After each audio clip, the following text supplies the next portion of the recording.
ñu ngi leen di nuyu di leen jaajëfal yéen ñuy suivre chaîne bii di Xalaat TV ñu leen di dalalaat ci seen jàngatu bés bi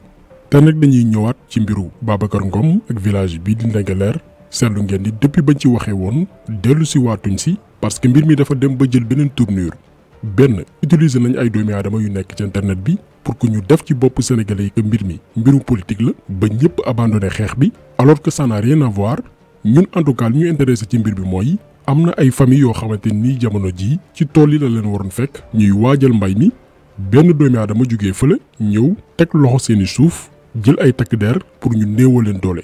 beneen mbir bu ñu defaat mooy essayer diviser ñaari village dëkkandoo yi nga xam ne mooy Djilax ak Ndingler mu nekk lu dangereux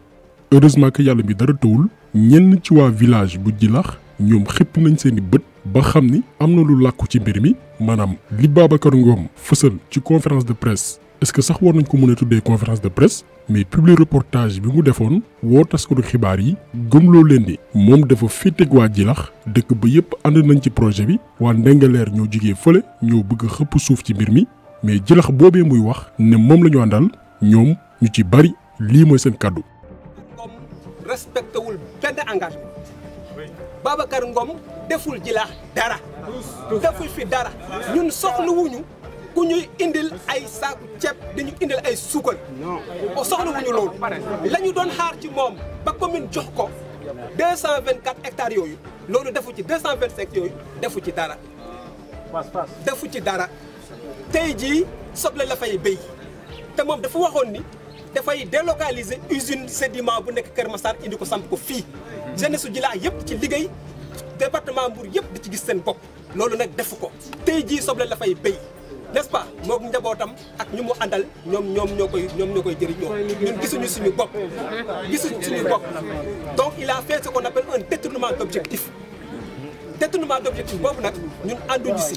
224 hectares aussi pratiquement donc un titre foncier loolu ñun ànduñu si te dinañ ko attaqué nag ànd teg ñu si war a àndal yëpp ba yàlla defal nañu si ndam incha allah alhamdulilah. donc bu leen gëm ni liñ leen won ci jàkkaarloo gi Babacar Ngom defoon ak yenn ci presse bi dëgg la. maanaam population Djilax gépp dañoo ànd ak moom parce que loolu lay wax fépp ba ci jàkkaarloo gi mu amaloon ak yenn ci taskatu xibaar yi d'ailleurs jotaay googu sax moo waral vidéo bi tey maanaam indi ay tontu ak leeral ci yenn poñ yi patron wu sédiment bi souligné muy Babacar Ngom gis ngeen ni première manipulation bi mooy invité presse bi yépp presse boo xamante ni ñu bari ci ñoom dañoo lànkoon ni duñu wax ci mbirum Ndingler ñu fay leen xaalis gu bari parce que li doomi aadama yi war a comprendre mooy Babacar Ngom public reportage la organisé woon. du conférence de presse du point de presse du interview médias yi ko diffuser en direct yëpp ak ñi ko tegaat après en intégralité ñëpp dañ leen a fay donc il faut que mu leer ci bopp nit ñi benn campagne de communication la boo xam ni sédiment daf ko organiser woon pour defaraat image am mais malheureusement Babacar Ngom dafa daanu ci point yu bari xamuñu ñen ñoo ko conseillé mais gën nañ ko dugal ndax def na ay précision yoo xamante ni bu ci nekk mérité na jàngat loolu lañ fas yéene def tey pour wal leen di village yu Ndingler ci seen dëgg la ñu nekk dañ leen tooñ.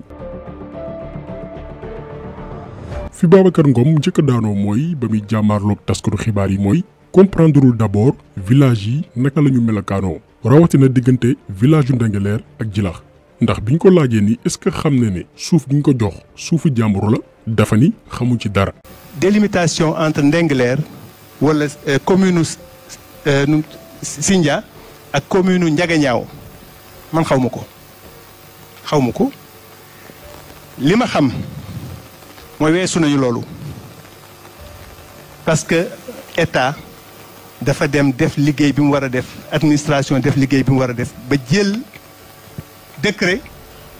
immatriculer terrain bi au nom de l'état du Sénégal kon boobu kenn amatul sañ-sañ sax di ci wax. nee na service yu état bi ñoo def seeni liggéey ba jébbal ko ab këyit boobu noonu ci la ñu bari di sukkandiku tey naan ci ay droit am la ne tey koo ci waxal mu naan la titre foncier la yor te yaakaar naa ni yéen ñëpp xam ngeen ni yenn këyit yu Sénégal am fi ay këyit yu légal yu jaar yoon lu yomb la boo amee xaalis donc ñuy wax wàllu légalité naan Babacar Ngom moo nekk ci yoon dañoo yaakaar ni dañoo fàtte Sénégal ni muy doxee ak niveau corruption fu mu toll. Babacar Ngom nee na yoonu Macky Sall newul ci mbir bi mais papier yi kenn créé wu ko kenn inventé wu ko Macky Sall moo def décret te loolu jarul ñu ci dellu si. papier yaa ngi nii ñu ngi ko signé le 23 avril 2015 Macky Sall moo ko signé donc ñuy wax wàllum këyit xëy na jëfi maa tay moo tax ñuy wax mais këyitu Sénégal am fi dara surtout nga am yenn dayo yi rawatina nekk chef d'entreprise am yenn relation ak président lu yomb la. bañ na ko ba doomu Aly Ngouille Ndiaye sax passeport diplomatique lay doxantoo te ñëpp xam ne ni amu ci benn droit du diplomate joxuñu ko benn ndomal tànk doxaluñu mission ngeen ñëw tey di ñu wax wàllum yoon. yemu ci moom Babacar Ngom ci bi muy jàkkaarloog taskatu xibaar yi dafa ni fi waan Ndingler na ñoo ko moom ba mu fay dem alal la woon kenn mësu fa woon bay ñoom ñoo ko jël defaraat ko. dem oto bi day daw di daw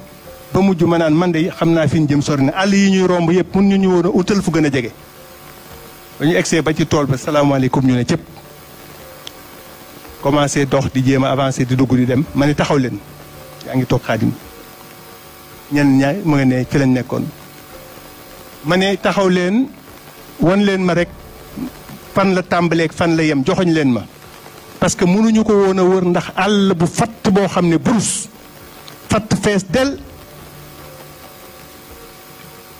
ñu naan ma guy gële fële ngay seen di ma joxoñ loolu laa ci am le premier jour. ñoo ko déggandoo te même ba muy wax lii nee na dafa bëgg a dimbali village yu wër espace biñ ko jébal ndax village yooyu noonu ci at bi 2 weer jàpp 3 weer kese la ñuy bàyyi pour mën a am lu ñuy dundee maanaam li des ci at bi yëpp dañuy abandonné seen i tool bàyyi ba nawet jub si ñu jóg waajalaat te yaakaar nañ ni loolu rek firnde la dafa leer te jàpp nañ ni tool yoo xamante ni yow nawet ba nawet nga fay bay boo ko fa bàyyee ak diir forcément ay ñax nga fay fekk après quelques semaines te loolu kenn ci doomi Ndingler yi déggal na ko nee na tool li Babacar Ngom ne àll la woon seeni tool la mais bu nawet weesoo dañuy nekk seen yeneen yitte yu dundee li nga xam ne bay nañ ko di xaar nawet jotaat. gis nga béykat bu nekk. ñun ñii suñu tool yi buñ ko nawetee di ko béy. ñaata weer la ñuy toog sans dem tool. 12 mois.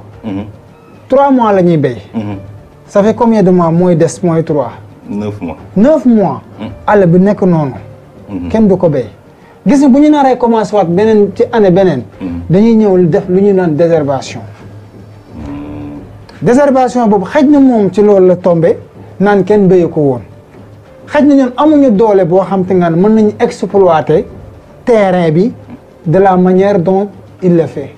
ñun amuñu doole boobu mais nekkul ne daawuñu ko woon béy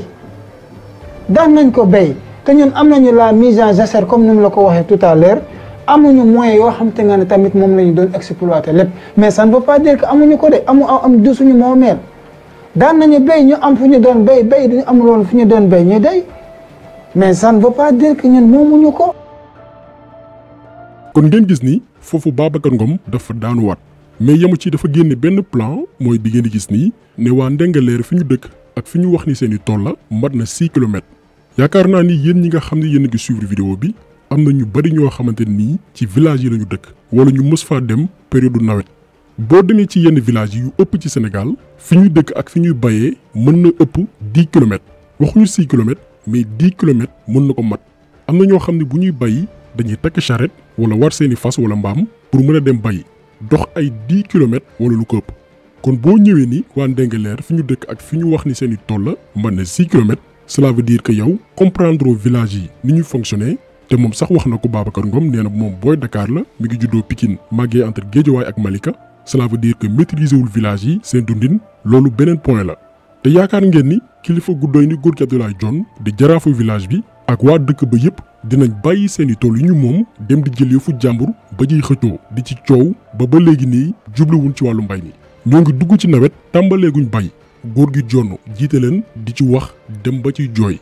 mu indi gendarme yi ak machine boo xam ne baat bi daa mel baatu gileem moo doon gas di laq suñu tool yi di gas di laq suñu tool yi ba laq suñu tool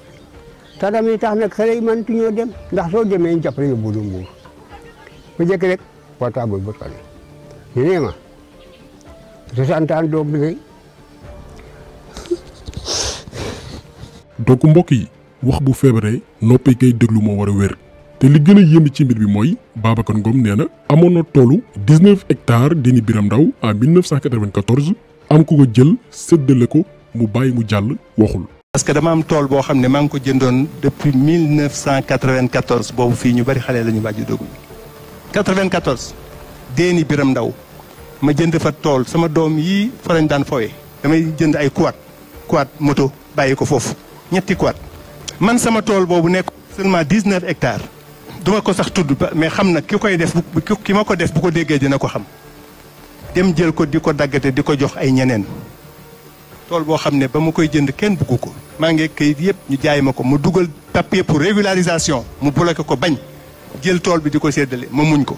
nee na waat mu jëndaat espace ci loo xamante ni lu jaar yoon la en 1997 ñu jëlaat ko waxul. ma jënd tool boo xam ne 1997 commandant de brigade gendarmerie ba bu Diamniadio ci jamono boobu ak nu mu tuddati ki nekkoon sous préfet ñoo ma booleeg paysans yi ma ko jaay waa dëkk wa ñu jaay ma 2 hectares ma xëy 2 muré naa ko ba mu daj clôturé ñu xëy daaneel mur bi ne dañ koy jël dafa am lu ñu fay def ma ne xanaa bala ñu koy jël di fa def leneen ñu woo ma. nee na aussi fi Sedima nekk tey moo ko jënd titre foncier en 1992 autoroute bi war fa jaar ñu jël lu bari ci titre foncier am waxul soxlawul woon sax remboursement. fii Sedima nekk waaye gars yi du ngeen ñu dimbali ngir yàlla fii Sedima nekk man maa ko jënd Babacar Ngom moo ko jënd nekkul sax ci turu Sedima 1992 titre foncier. waaw foofu nag tey li fi am mooy bi ñuy defar autoroute bi dañu ñëw ne ma dañ ci soxla 2000 mètres carrés 2000 mètres carrés ma ne garaawul 2000 mètres carrés autoroute la ñuy defar njariñu ñëpp la kooku moom bu ñu ma joxul dara sa baax na ñu dem a dem xëy ñëw daaneel mur ba jël presque 1 hectare 8000 mètres carrés et quelques. booba ba tey ñu ngi ko def 2011 bi ma ko toogee moo wax naa ko ma ne ko 2011 lañ jël sama titre foncier. bretelle autoroute bu Eiffage bi ci sama titre foncier la jaar. ngeen gis ni espace yi mu lim yëpp ñoo ëpp valeur ci wàllum xaalis suufu Ndingler bi te amaana bu ko toppoon ba mu sës ñu delloo ko ci ay droit am sénégalais yi sax dinañ ko ci jàppale xeexle ko parce que sénégalais bëggul kuy néewal doole doomi aadama maanaam li mu fi lim li yëpp bu ko sénégalais yëpp yëgoon mu ñaawlu ko naqarlu ko ñëpp dañ ciy ànd ak moom Babacar Ngom xeexle ko parce que ci droit am la nekk mais loolu lépp mu ne dal na ko mosu koo wax mais tey. pour 75 hectares mu ne du bàyyi du joxe suufu jàmbur te newul ci yoon daa yor na ay kayit mais bañ koy jox suufas jàmbur lañu comp jébbal ko mu lànk ne du ko delloo jël gendarmerie parce que bu leen fàtte ni colonel Issa Diack bu gendarmerie gorom la mooy jëkkëru doomam bi nga xam ni mooy Anta Ngom xamuñu nag ba xam influence am na waa wala déet wóoruñu Babacar Ngom jël gendarmerie nationale di leen fay chaque 15 jours juróom-ñett jàpp juróom-ñeenti millions pour garder espace su jàmbur yi nga xamante ni jël na ko. parce que ñoom gëj nañ ci tool bi fi mu ne gendarmerie laa fa teg kenn mayu ma ko kenn saraxu ma ko barki démb rek chèque gu 16 millions laa yónnee chaque 15 jours presque 8 à 9 millions laay fay chaque 15 jours gendarmerie ñoo fa nekk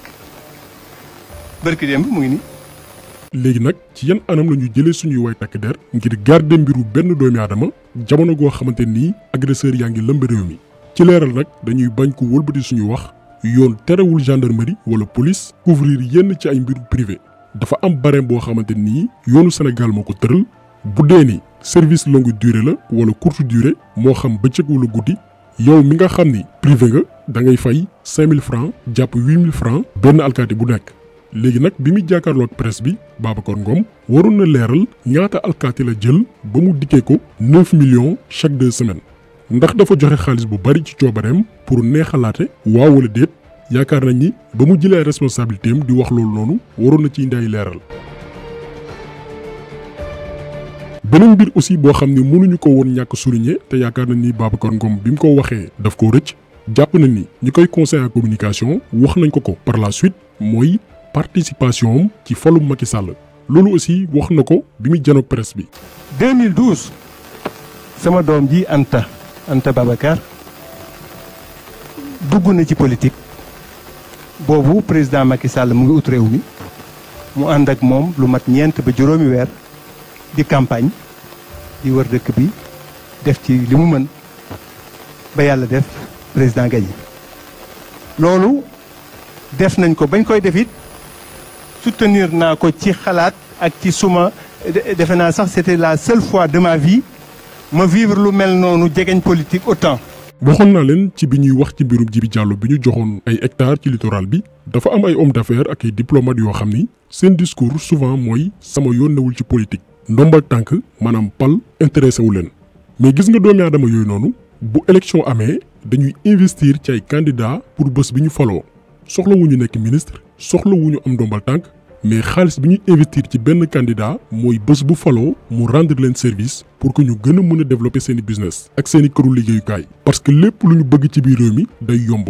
ngeen foog ni décret bi Macky Sall signal Babacar Ngom moom Macky Sall sañu na ko bañ xalaatu ko parce que groupe Sedima dafa financé campagne am en 2012 Babacar Ngom bu bëggoon leneen lu raw décret wala ay hectares Macky Sall daf ko koy jébal il faut que sénégalais yi comprendre réew mi naka lay fonctionner gis ngeen bu 2024 jotee am na ay hommes d'affaires yoo xamante nii dañuy mel ni kuy carte xaalis maanaam dañuy teg ci candidat bu féetee nguur gi teg ci candidat wu opposition yi gën a taxaw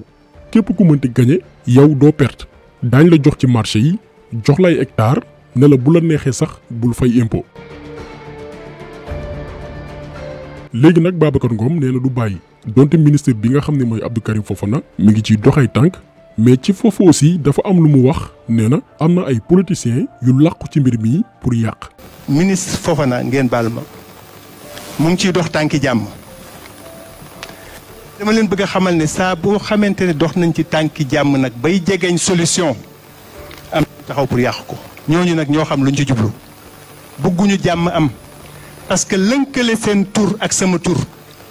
kon ñoom jàpp nañu buñ dootul bàyyeeti mukk fii ba local élection locale lii moom duñ ko bàyyi parce que boo nee diw ne Babacar Ngom Ndingler yéen ñi ñëpp kan moo fi xamoon Ndingler jeex na